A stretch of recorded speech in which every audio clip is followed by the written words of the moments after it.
and say, what's the strategy that we need to have? Because right now we don't know. And really, what is fear anyways? Fear is the lack of knowledge.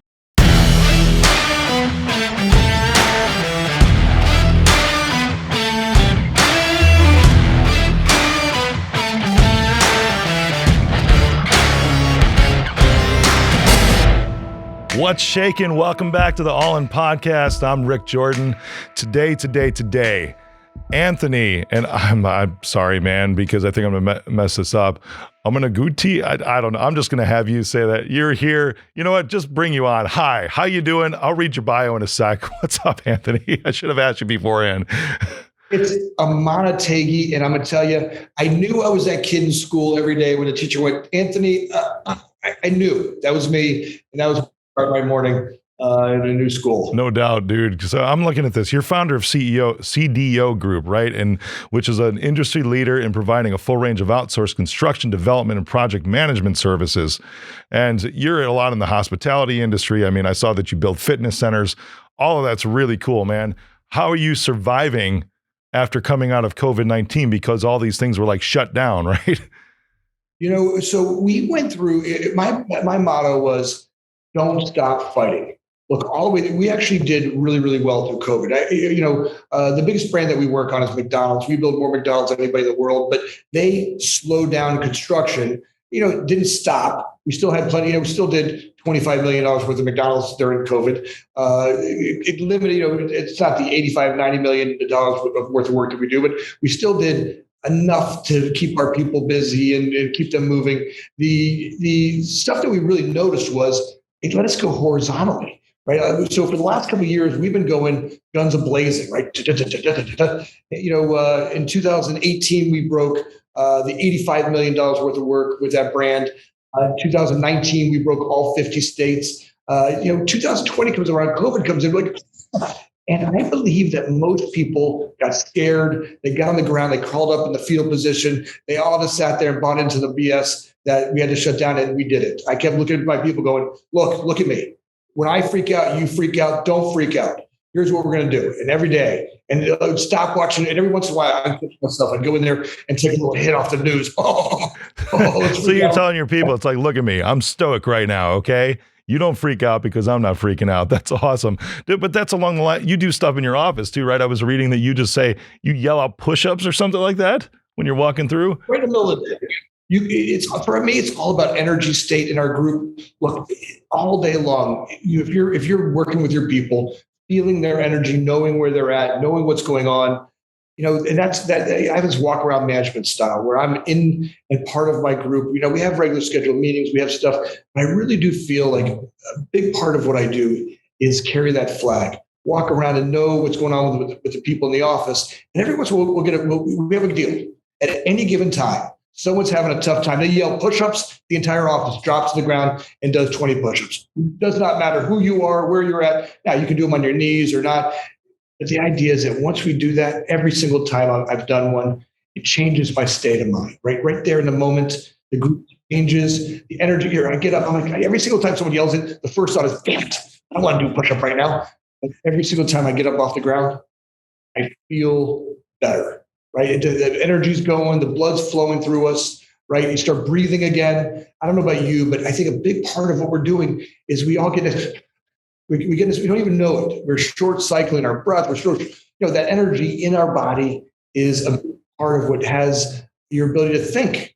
Right, our ability to look at. And I think great leadership has. You need to be able to stand back a little bit. And great leadership is taking the possibilities, all the possibilities of the world, and bringing it to a solution. Right? Look, anybody can do what a manager, hey, follow the checklist. Boom, boom, boom, boom, boom, boom. That's not leadership. That's management, right? Management follows a checklist and does exactly what's on that list really, really well. Right? They make sure they do A, then they do B, they do C. Great leadership is about taking the problems that happen and taking all of the solutions of the world, right? Wherever they are, whatever the solution, pulling from from everywhere in the universe to find a solution there. Now, in order to do that, we've got to get outside of the one way of thinking. So I think that's where that energy state changes. That's where our biochemistry changes. That's where the practice of taking some deep breaths, slowing down a little bit, getting away from the fire, sometimes walking out of the office. Some of our best thinking happened on what we call our 20-minute walks, right? So somebody in the office will grab and go, oh, I need a walk. And we'll go take a walk. Or if I'm doing a one-on-one with one of the leadership people, we'll do it walking, right? Instead of trying to do it at a desk, we'll get out and just walk around the office or walk around the neighborhood. And sometimes some of the best thinking happens right there. Yeah, no joke. And that probably keeps them more engaged too in the conversation, because it's not like the clunkiness. That's a good word that comes to mind, is the clunkiness of the office. There's something that you said, because one of my questions, how did the CDO Group become what it is today? But then you also talked about this, you were able to go horizontal, and spread out this past year too. And that sounds like it was a key to your, if I could use the word, survival, right? Oh, yeah. Well, for sure. We added on multiple new customers. We took on Christian Brothers Automotives. Right, it was a great brand. Great group of guys that we met, and we built our first one for. And being that we had some, the people who were their projects slowed down, we said, hey, look, instead of you slowing down and sitting around there twiddling and do here, at the end of the day, you're sitting there worrying all day. How about you come help this guy knock this one out of the park? And we put 2 project managers on one project and knocked it. We did their first project we did for them. We did it half the time anybody's ever done one for them before. We kicked it out of the park, right? And then the second one and the third one. Now we're building 4 of them at a time. And our team is masters of the system. We're getting ready to start 2 more of them. One here in Aurora, Illinois, and one up in Minnesota. And what we're working on right now is how do you master day one, right? Most of construction, most of business is lost before you even start. Guys show up and they're like on the line of scrimmage. They're in the battle. They walk up to the battle and they're looking for their guns. Where are the guns? Hey, where are the bullets? Anybody know the bullets are at? Right? They're all looking around for the tools they need to fight the battle. And I'm saying, when I'm in the battle, boom, gun, boom, bullets, boom, shield. Right? I need to know where my parts and pieces are. I can't be sitting in the middle of a battle looking for the tools I need to fight it. So what are we doing now to set up for that? Rick, what are we doing now to get into we know the battle's coming. We're going to start those projects. One of them's going to start April 29th, right? So once April 29th, which is plenty of time, right? People go, oh, I can sit back on my laurels and wait for it, or I can make sure I have things like the power, all my utilities set up. Looking at a game plan. Where's the trailer going to go? Where's my temporary power? How does my superintendent walk on that job site and know where everything's at? Everything's ordered. We've called all the vendors. We've ordered trusses. We've ordered wood. We're shopping for the best materials that we can find. Today, while we're not in the gunfight, it's the time to source all that. So we show up to that gunfight, and day one gets won. If we win day one, we win day 2. Now, look, in that site, my goal is to be out of the dirt in 4 days. Right? So here at CDO Group, we're working really hard on doing ground up buildings in 4 weeks. Right? Ground up buildings. Right? From dirt, there's a 17-foot sign in the main coordinator's office. It's a big, giant sign, 4 foot tall, across a big wall in there. It says, from dirt to dishes in 4 weeks. Just 4 weeks. 4 weeks, right? Oh, my God. So, yeah. Right? So how do you build a ground up building in 4 weeks? Most of the business, look, if this is the lifespan of a building, let's say it's 100 years. Construction has typically been the part that touches my finger, right? So people will put up with a lot of BS that happens. It's construction. Those guys, they say something, they don't really do it. Most of the vendors that are in this business kind of haphazardly, they know their trade well, but they don't run a business real well. I'm saying that today, the environment can't afford that. You can't afford to be that way in this business. That today, our clients need their locations faster. We could talk about some of the retail stuff, what's happening in that world. But the idea is that if I can show a subcontractor, hey, Mr. Subcontractor, I want to show you how to make more money faster and have your people work less hours. How do you do that? Well, one is if they show up to my job sites and they're well prepared, they don't have to go to Home Depot 15 times, right? They don't have to go get tools that they're missing. Oh, we get to a job site. Hey, I forgot a backhoe. Or I forgot my sawzall. Now they have to run back to the shop and run back to those inefficiencies that happen. Dude, I love your common sense approach. For real, because I was just talking about this with my team this morning at our level 10 meeting, because you're right. Construction has a stigma around it, right?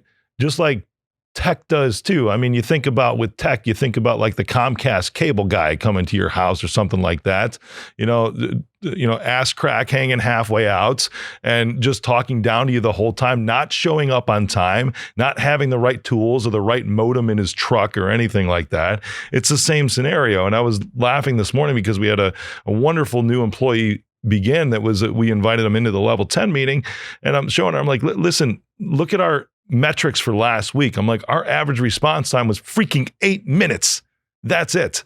And I pull up, because we're both in Chicago, I pull up our largest competitor and I'll call them up by name, Proven, right? Proven IT. You see them all over the place because they sponsor the White Sox. They sponsor the Chicago Bears. And on their website, they're bragging about a freaking 4-hour response time. And I'm like, suck it, 8 minutes right here. Yeah. Yeah, that's the approach we have to have with these industries that are stigmatized, right?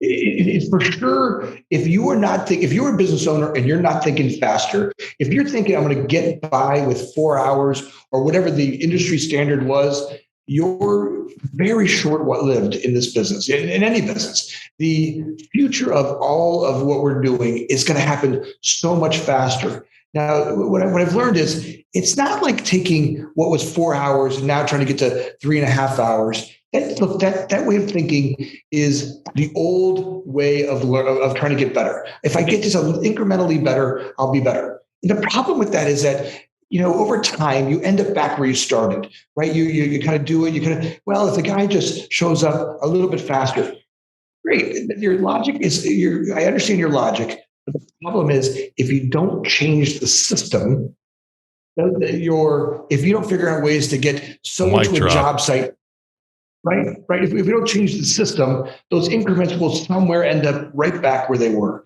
And I think that's where you're heading with that. That 4 hours to eight minutes. That difference takes systematic approach. Different, knowing the customers, the way that when you get a report, how to react to a report, what you do with the tools and equipment you need to get there. That approach is dramatically different than what they've done, in the past. That's awesome, man. I love that. I'm sure you instill this in your people too. I know you're big into self-development. How do you encourage that with your employees and them continuing to develop themselves? I think that's an example you got to be. Look, I'm 52 years old. I've learned one thing. I got to keep up with all these young folks that are here, right? And one is just a matter of I can't go give away what I don't have, right? If I want them to do it, what's the example? And by the way, I can't always take care of their side of the street. I can be an example, right? I can look at it and go, all right, here's what's really worked and changed dramatically for me. I've owned CDO Group for 24 years. And for most of those, I didn't practice all these behaviors. So I can't say that I always was the kind of leader that I am today. Some of that stuff, I feel like the first 48 years of my life, you ever walk a dog and it walks into a new room, right? What's the first thing it does? It runs around sniffing everything, right? I feel like my first 48 years on this planet were that way. And here, by the way, okay, great. That's what it was. Somewhere in there, I realized that wasn't serving me, right? It wasn't serving the group of people that I want. And by the way, it showed in the numbers that I had. Right, we'd go to $1 to $2 million, and then maybe we get to $3 million. We thought that was a great year. Well, all of a sudden, I changed that, and I started looking at the way I lived, the lifestyle, my drinking, the drugs, the sleeping, the behaviors, the working out, the stuff that we do to get the mind right. Right? How do I show up? And I'm at that level 10 you talk about, right? Getting the level 10 to be that intense to be there at level 10, right? And now how do I push it to level 11? Right? I love that. When I bought the Tesla, I love that Elon put level 11. Right? I'm like you just missed it, right? And my sound goes to level 11 rather than 10. Now, that's where I want to be. I want to be there, and it takes some work, right? So start looking at life, mind, body, spirit here. So the biggest thing we do, if you look at our HR department, my conversation with them every day, every single day, are what are we doing to make our people, to make them better? right? What do we do? Mind, body, spirit. And how do we look at that and go, all right, are you checking in with the people? My request of them is always to be checking in with each and every one of them. Understand what's going on in their life, what's going on, what can we do to help them? So we offer things like free gym memberships here. No matter where they want to go, if they want to go for, we own the building next door and there's a gym in it. He's a personal trainer. The guy's an elite athlete. All of our people have, if they're here in Chicago, they get free memberships. If they're somewhere else, they can join up for free membership. So working out, I think, is a big part of it, right? I think looking at how much we're drinking, what we're eating, I can almost tell you every single time someone's in a mental funk, we can unwind and we can find that, right? We can find out how much we're drinking, what kind of drugs we're taking, what kind of medications we're on. My request is if you're on medications, and look, the world has medications, and I'm grateful for doctors that have them. My request is for every medication that you're taking, you work out for 30 minutes a day per medication. Right? Oh, wow. So what are we doing? So if you're going to take it, right? Because what happens?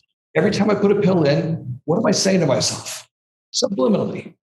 Oh, that you're accepting where you're at right now. I see that with what, yeah, right on.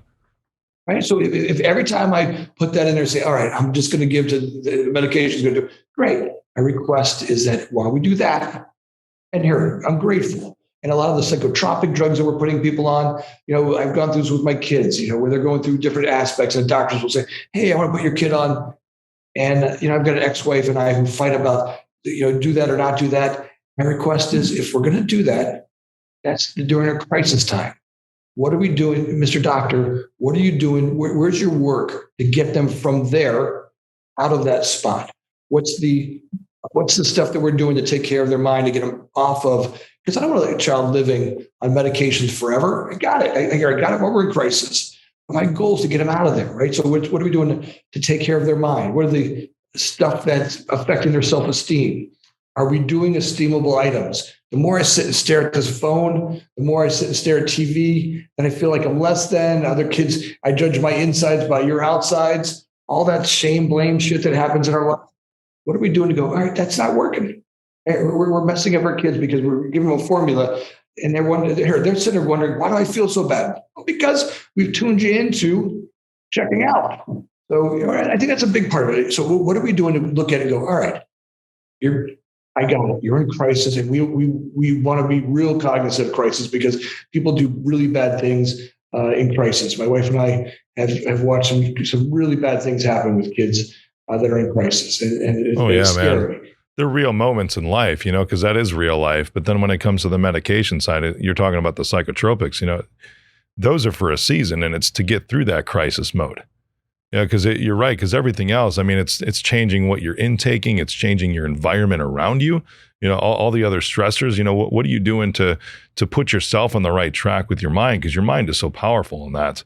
And I love that you even do the free gym memberships for everybody that's there. Because fitness is a big part of how I even start my day. Like this morning, right? Last week, even my voice is probably about 80% good because I was pretty sick a week ago. And today you're my only show. When normally we batch five episodes a day when we do this, right? Like I just need to do one. We're not going to reschedule. We'll just keep the one because the other 4 weren't booked yet. But coming into today too, I'm like, you know what? I still need to work out this morning because I didn't work out for a week, man, just because of how I was feeling. And you have to listen to your body in that because I physically couldn't. If I would have, I would have extended my recovery time from being ill. But then this morning, it's like, I might not lift because I lifted Saturday, which is the first time in a week. But today I just needed to row, because I have a rower that's there. And the only reason to do that, man, was literally for us to have our conversation today, was to get the blood flowing through my brain so that I could be on top of things and actually have an intelligent conversation and be present in the moment. And then also with the level 10 meeting this morning and everything else throughout the day. That's why I got my butt up and I still rode this morning to get everything flowing so that I would enter my day the right way. Rick, it is probably the number, excuse my language, my brain wants to F with me, right? It just messes with me. It's dying to get me to check out. I never quite understand it, right? I always feel like I'm up against something. It just feels more like a possessed because I can hear it. I can hear me. Okay, we're gonna have to work out today. And there's this other voice and it's like, well, maybe not. Try to talk me out of it. And then, whatever the tricks I have to do to get myself from there to the gym. And once I break that first, that's my first one in the morning. I'm with you. My first thing, if I can get to the gym, I know that automatically I've won one battle.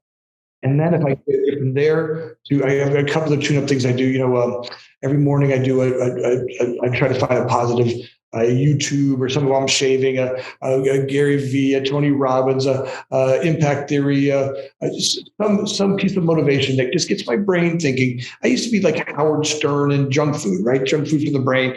And I would feel crappy all day. And all of a sudden I would have it. Today I had one, let's see, we were talking about how procrastination could be actually a benefit.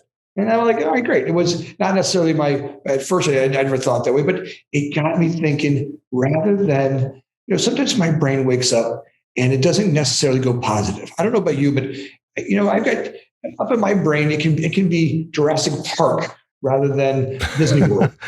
I get up and the freaking pterodactyls are all over there. Tyrannosaurus Rex are coming to eat me. They're the world's drama, and oh my God, what about this? What about that? What about this? And I gotta fight it back, right? I gotta get the dinosaurs back in their cage, and I gotta get into a positive, tune myself into a positive, in a positive space, so I can interact with people in a way that'll grow them rather than beat them down out of fear. Right, where I can motivate them and pull them into a future that's awesome, as opposed to trying to push them out of fear. Like I've tried that behavior where out of move it. It's like it doesn't really work. Yeah, it works for a short time period. You'll get immediate results, but then at the drop off when you're just using fear as a motivator, even for yourself. Because if you're trying to freak yourself out and use fear as a motivating tool for you. Fear actually has some good, think back to like the caveman days, right? Fear was a very good thing. That way you survived and you just straight up did not die. Fear is a really good thing for that moment. But then once the environment changes and the reason for the fear is actually gone, there's no reason to try to keep using that as a motivator. So like last year, right? We'll bring this full circle. COVID-19 happens. There was a lot of fear, and it was actually okay. I thought that the fear was actually pretty good for the first 2 weeks because nobody knew what was going on. If we just limit the conversation strictly to the business impact of COVID-19, that fear was actually some good motivators to start zooming out and start looking at, you said you went horizontal and that's how you survived.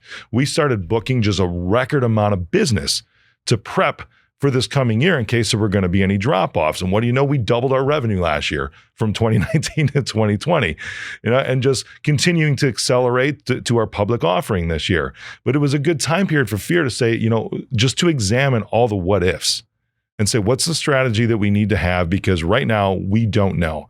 And really, what is fear anyways? Fear is the lack of knowledge. That's really what it is. I mean, you see like a lion behind a bush or something like that. And the first time you're like, oh crap, there's a lion, it can eat me, right? Back in the caveman days, or COVID-19 or whatever. But now you see the bush again, and there's not going to be a lion behind the bush every time.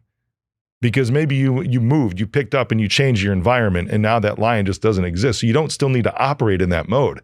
And that's why fear is a good and powerful short-term motivator, but it's horrible long-term because then you get yourself stuck in that mode of reaction all the time, and you never can actually move forward because you just stay in that same fearful state.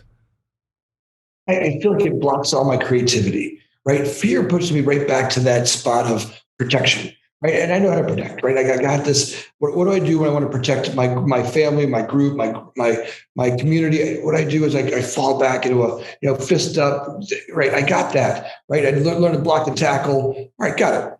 But my creativity drops as well, right? My ability to see things insightfully, things to look at it, right? When I'm in that, I was talking a little bit about, my physical sobriety, right? So for me, getting sober was a big deal, right? Just quitting the pot and the drinking and all the other medications. And, I'd go to my doctor like, yeah, you want to take some of this? I'm like, yeah, I'll take some of that. Right? I thought that was great. And it would be tough for me to be intuitive, to be in a spot where those little micro sensitivities I have today that I'm sober. But even more important is physical sobriety is great, but there's also that intellectual sobriety. right? When I get out of fear, right? Because I can get off on fear. For me, fear is, fear, anger, resentment. Those can be, look, for me, fear can be tequila. I get so mad, I get angry. I can be angry like tequila, or I can be resentful. Resentful is like a good fine wine. I could really just wallow in a good resentment for somebody, right? I always love resentment, right? It's the drug I take hoping you'll die, right? You're so resentful of somebody. I can check out of being in a relationship. So, give me gin. Or now that's like fighting words, right? I can give me a little gin and I'm ready to go fisticuffs with somebody. And to me, that's my anger, right? My anger and fears can check me out of being conscious, right? What's going on here, right? When I get scared, what's actually happening, right? If I don't check out with fear and I stay coherent, if I stay shoulders back, eyes up, looking at the actual environment, what's happening here? All right, COVID's hit.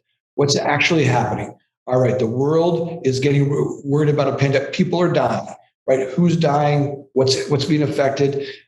What do I need to prepare my family for? Great. So let's get the preparation done, right? So we did things to make sure that the family was set up and prepared. Make sure that our work can work. We went to work getting all our people to be able to work from home.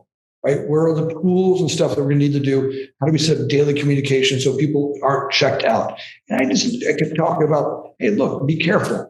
Every time I go watch Fox News or CNN, that hit gets me up. Look, we want to protect ourselves, but let's just remember their job is to sell us. Right? Their job is to sell us in the drama. What's actually happening? People are interacting with people who are sick and they're getting COVID. Who's getting COVID? What's happening? What do we need to do about it? Let's protect ourselves on that. So you guys are home, you're isolated. Great. Now let's make sure that we do the things we need to do. Because we were still running construction sites. We had projects all around the country that, we kept going. We had, we had a couple of outbreaks where we had, a carpentry crew break out in one in Texas. We had a electrical crew up in Illinois that broke out. But what do we do to protect our superintendents? Right, those guys and gals had to go home every night to their families. We want to make sure that they weren't taking some disease home or weren't taking a virus home to impact their family. So what are we doing with them? So we just the things that the way we approach social distancing. And then what happened was when we didn't get fear, creativity popped in. We invented a whole other way of working. Right. So one of the things we came up with, it used to be what we would do was called shift stacking. So in construction, shift stacking is a matter of how many people can I get on a job site at one time, right? If I get this guy over here, this guy over there, right? Or trade stacking. How many people can I stack on a job site simultaneously to get work done? Well, what we did is we changed that and we created what we called shift stacking. Where today we're going to have just as many people work on a job site, but they all work different shifts. And we found out that people loved it. It was like it literally changed our business even this year. Right. So people were, we had some old timers that love going to work at like 3:00 in the morning. They don't sleep. It's like me. I don't sleep in the night. I don't sleep at 6 o'clock. Right? So go to work what is that anyways? I mean, you're talking old timers. How does that happen? I mean, my grandmother, I think, she'd be up until midnight and then get up at 3-4 o'clock in the morning. I know your need for sleep decreases with age, but dude, why 3-4 o'clock in the morning? For real? My mother's the same way. So we found people that would be happy to do that. And then we had some younger guys that want to play video games all night, and they'd come in at 10. And you'd have people in between and people a little bit later. And we would get more people on the same job site. We built the Delta Sonic out in Oswego, and we literally went faster during COVID than we did. And we would ask the people, are you sure you guys are safe with this? Are you here? What else can we do to make everybody's? And the guys and gals that were on that job site were like, look, do not take this away from me. I do not want to sit home all day long worrying. At least I'm here making money for my family, and that makes me feel proud. Here's what I want you to do. I want you guys to make sure that everybody here is safe. What are you guys doing to make sure that I don't get affected when I'm on this job site? And we did things like, we wiped tools down every company. We had one person went around and just literally disinfected the job site, wiped off hand tools, wiped off, equipment that people shared.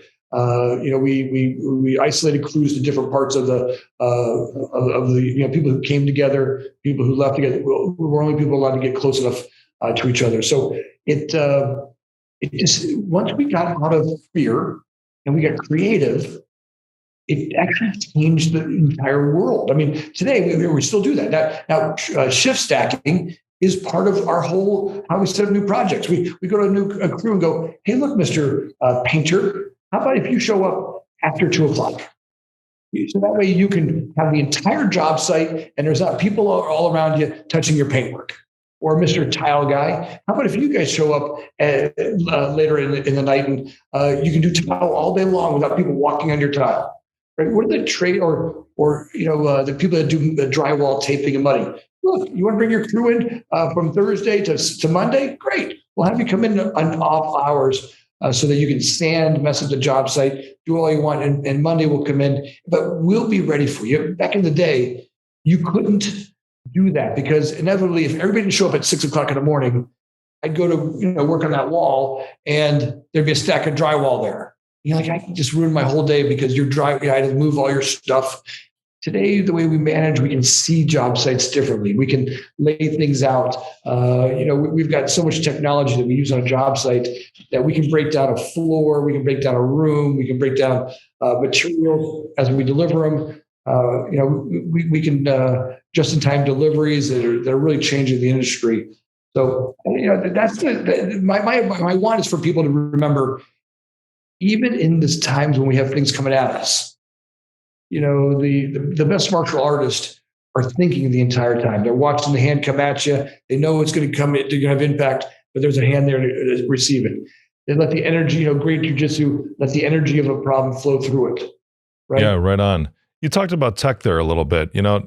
What's your secret in using tech? Or what are you most excited in with tech? Is it in the construction business right now? When I go back to that model we were talking about, tech is, if you were a young person and you were in tech and you want to be in construction, there are, because construction was such a lagging industry, right? It was, if you look at, for most of my career, we built a Boston Market, and the way they built the Coliseum were pretty much the same way, right? They took heavy stuff to a place, they banged on it, and they built something, right? And the technology hadn't really kicked in. We hadn't gotten to computers yet. We hadn't gotten into cell phones yet. We hadn't. There was pretty. I remember the first time my permit expediter. Remember the radios that chirped? Oh yeah, Nextels. Yep. Nextels. Remember those? Yeah, dude. The guy comes. He walks in my office. He goes, listen. Because the problem with permit expediters were we'd send them into the city and we would not have any contact with them for the rest of the day. Right? Didn't have radios, didn't have cell phone. And the guy calls me up. He's like, "Look, I need it from your office. We're going to change our whole." It was a Burnham Online, this group that we work with, and they do a lot of projects for us. And they walk in and they're like, "Look, we got the new chirp things. We can, while we're in the building department, we can chirp you." And like all of a sudden, you can see how communications got a little bit better. Right. And today, with BIM technology, with building information technology, what is happening on job sites dramatically changing. You can see how AI, we're just setting up right now to get into AI. And as AI approaches, and as right now we have point of use technologies, that AI, machine learning, all the stuff that's happening there. I was I did a podcast the other day with a group that does project management software. And if you could see what they're seeing for the future, look at a project, to look at a site, right? To look at a piece of dirt. Let's say that we're going to build on a corner of Main and Main in your city. In the old days, a real estate guy would come out, a real estate girl would come out, a real estate person would come out and look at the property, and they would go, for sale or for rent, and they'd go back, and then they'd get a construction person to go out there, and they'd look at it and go, how much do you think it would cost? And they go, well, about this, and then they'd send an operation person out there. And then then the real estate people go, all right, it's probably worth you looking into. Now they'd go to a demographic model, and someone would sit out there with a clicker and look at how many cars come by and traffic counts, and then look at household incomes and look at all the demographic modeling. Well, today, all of that's available on a click of a mouse. I can look at a site. I can look at the technology. I can look at all the drivers. I can look at all of the information I need to look at. And what's coming is even smarter, right? The projects. I was in Europe last summer, the summer before last, and we're looking at entire malls that are pop up. Right, the days of a 30-year lease are changing. Right, right. Retailers are looking and going, I don't need to do. I'm selling most of my stuff online, but what do they need? They need that first customer experience, right? So they walk in, they get that first experience. I don't know about you, but I love Ted Baker. You ever wear Ted Baker? Now, right here, baby. All right, there you go. Yep. I love how it fits. Right? Yep. But the problem is, I got a little bit of a belly, and some of his shirts, when I put them on, they get that one button. It's like, right, and it doesn't work. So I have to go feel the different shirts he has every year, and then once I figure it out, I buy all of them. And I'm like, that shirt works for me, and I love Ted Baker fit, and the t-shirt. I love his t-shirts, and once I figured it out, now I just buy them online. Well, that's what's happening with most of the market. So today, as they look at real estate, and Ted Baker wants to do a new rollout of a brand, he may go. We just saw a couple of brands do that in the West Loop, where they spent $50,000-$80,000 to do a pop-up store. They roll out their new concept, but their new work or their new design stuff, and then they roll the carpets back. They don't need the 20 years worth of rent they're spending on the bricks and sticks. So you look at now Ted Baker can go look at that piece of property and go, all right, where are all my customers back in that neighborhood? Where's Rick at? Where is Rick at? Great, there's Rick. And I want all the Ricks in that neighborhood. Great. So that's a great neighborhood for me to go with. So they know that decision one is perfect, right? They can go there and do a pop-up store and show all the Ricks in the world the new jackets, right? Hey guys, I got this great new jacket line. We're going to pop it. Hey, but by the way, if you're going to be in that market, you should go look at Rick's family. And here's what their characteristics are. And here's the kids. And here's, hey, they wear soccer shoes, or they like this branded wear, or they like, so as they look at that new approach, they can not only get Rick, which is their main grabber, but now they can look at the rest of the family, the rest of the characteristics of the neighborhood, and market to that.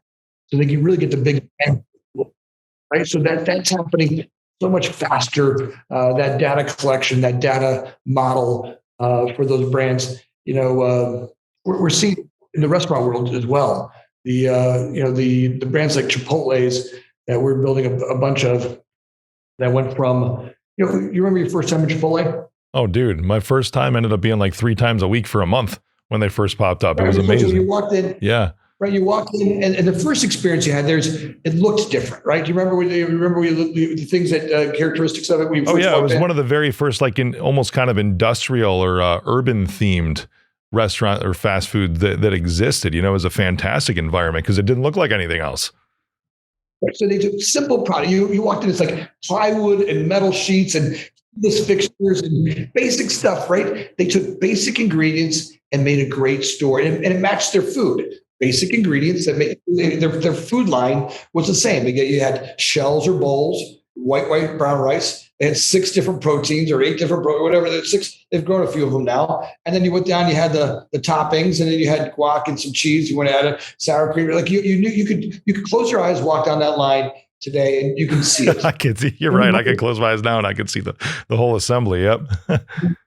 Right. Same Subway, same way. But you needed that first experience to get the brand awareness. But today, if you order on Uber Eats or Grubhub and they deliver it, you don't care where it's built.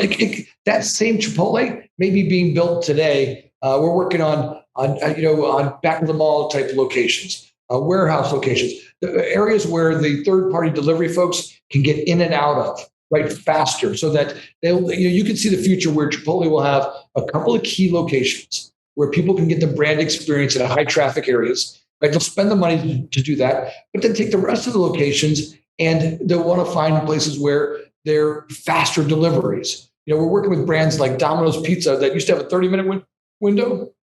Their goal is to be able to deliver in 8 minutes, right? It's just like you talked about, right? Dramatically change. So how do they get those locations closer to the public for less costs? More locations. Now, they're also working on cars that make pizzas on the way to you. That's another whole their innovation center that they're building right now. I mean, imagine that a car that actually makes a pizza while it drives to you, right? That's Now you're completely. talking like real Back to the Future stuff, man, where they would rehydrate a pizza. Do you remember that in that movie? Yeah, they have them right now down in Florida. There are pizza vending machines that take fresh dough.